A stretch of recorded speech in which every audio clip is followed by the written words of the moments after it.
that someone that does Kiruv, HaKadosh Baruch Hu pretty much already decides what's his deen before Rosh HaShanah already. Says, I'm sitting with you in the judgment. I'm with you in the court, as if HaShem is being prosecuted also. If their tshuva is from fear only, the Gemara in Masechet Yoma, page 38, and it's also at the end of the Gemara Masechet Yoma again, says that if a person does tshuva purely out of fear, then their purposeful sins, the ones they did on purpose, turn into shogeg, turn into accidental. It's still a sin. Doesn't get wiped out. They still have to go to Gehenom, but not forever.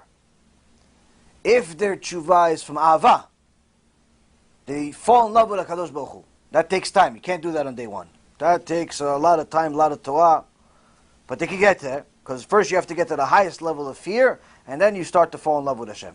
It can't be straight to loving Hashem. If they get to loving Hashem, it can actually turn all of their sins into mitzvot.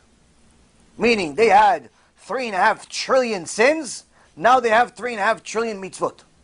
That's how amazing HaKadosh Baruch Hu is, how amazing tshuva is. But the truth is, most people are never going to get to that level. And the reason why is because most people are not willing to dedicate their entire life to learning Torah to get to a level of loving HaKadosh Baruch Hu. They'll love a little bit, they'll be scared a little bit, it'll be a combination of both. So if his tshuva is real, it's the highest level of tshuva, then yeah, he's going to be, the highest level of he's not going to have any sins. Everything's going to be mitzvot. If it's a little lower, but still very high, he could have shogeg, meaning that he's still going to have sins, but it's not this type of sin that he goes to Gehenom forever. He's just going to have to pay for it. He has to pay the fine, whatever the fine is. But if he does Kiruv, even if he doesn't do the highest level of tshuva, the amount of people that are doing mitzvot on his behalf is going to get him to the highest level that's even possible. The highest level that's even possible. To such an extent that the Zohar Kadosh says that someone that does Kiruv, HaKadosh Baruch Hu pretty much already decides what's his deen before Rosh HaShanah already. Says, I'm sitting with you in the judgment. I'm with you in the court, as if HaShem is being prosecuted also. Why? We're partners. We're partners. I created them, you created them. Why? Because you helped them do tshuva. So we're partners. We're both in the court. Who's the judge? Oh, me too also. So that's why it's important. Now, how does a person do Kiruv? It's very simple. People think that Kiruv is some elaborate thing. You have to sit here on a table and talk to people. You don't have to do that at all. You don't have to talk to people, ever. You can do Kiruv in multiple ways. The most common and effective way to do Kiruv, if you're not a public speaker, which is few and far in between, and to be honest with you, if I was you, I wouldn't be a speaker. It's a very, very hard life. And the reason why is because you are now public property when you're a speaker. And if you're going to speak the truth, that means that the public is going to constantly complain about you.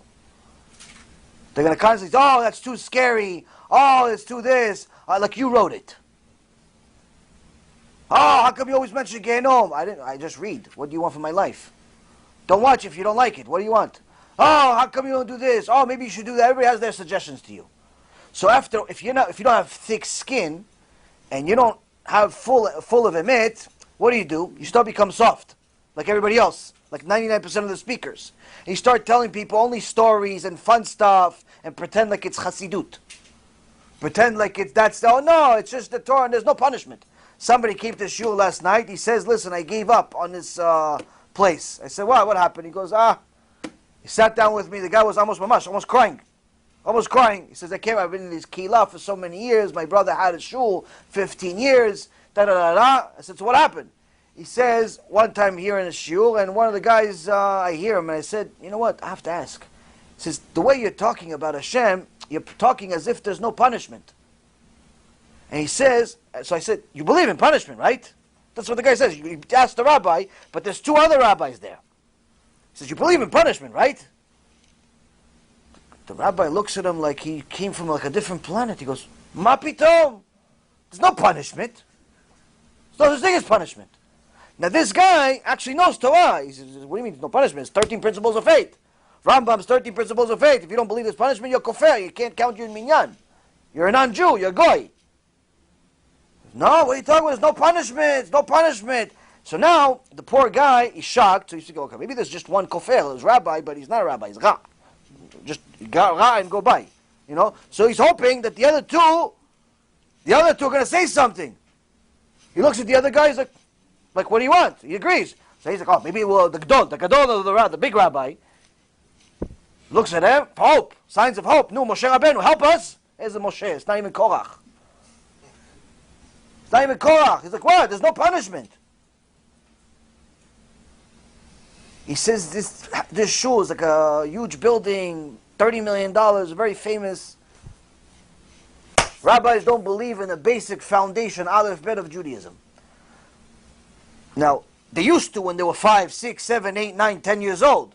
But something happened along the way. The public influenced them because every time you mention punishment, people cringe a little bit. They don't like to hear it, so they stop talking about it. But you stop talking about it, eventually you start forgetting, you start believing, and you start believing the hocus pocus you're talking about. You create a new Torah. That's why, Rabotai, the Sefer Hasidim says that a speaker does not influence his people to do tshuva. When HaKadosh Baruch Hu gave him 50 people to speak to, 500 people to speak to, 1,000 people to speak to, 1,000,000 people to speak to, he will pay the deen on every single one of them. What do you mean? I gave you 1,000,000 people. You had 1,000,000 views on your shiur, your keilu shiur. Not a single person did tshuva. In fact, they got worse because of you. They started doing tshuva because they listened to Rabbi Yaron. But then they listened to you, they went back to their Goal Nefesh. Because you told them there's no Gehenom, you told them there's no punishment, so they went back to the Goya. Oh, there's no punishment? Okay, so let me have fun. There's no punishment? Let me do this. So that means to be a speaker is very hard for most people. Better not to be. So how do you do Kiruv? Money. Money.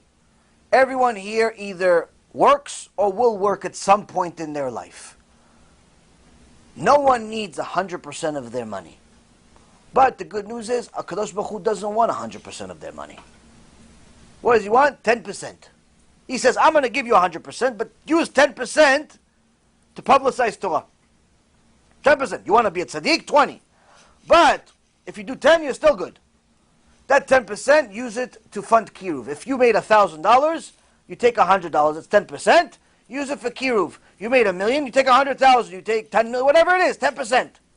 You do that like clockwork. Never skip a day. Never think about it too much. Don't even do too many calculations. And you'll be surprised at how extraordinary that is in Shemaim. Because that not only shows HaKadosh Baruch Hu that you believe that He's the one that provides you the parnasah, but also He gives Him a reason to give you more. Why? He says, you're a good partner to have. I give you, you publicize my Torah. Without ever saying a word. All you do is write checks or press a button on the internet, PayPal or whatever. Go to bezrathashem.com, you send your money, that's it, finished. Auto, every month. You don't even do it. Some people, they're so smart, they know how much they're going to make. It's the same thing every month. So what do? They subscribe. Auto payment like a phone bill. $150 a month, $500 a month, whatever it is. These people are geniuses. Geniuses. Imagine, you go to Gan Eden, you didn't do anything. Geniuses. You know how many geniuses there are in the world? Very few. That's the sad part. I urge you to open up your heart, open up your wallet, support this incredible cause by donating. You're not only helping others, but you're also opening the door to divine blessings in your own life by really setting Hashem's children on the right track. Let's make a difference together, one person at a time. Thank you, and may Hashem bless all the sponsors and grow the Bezrat Hashem organization.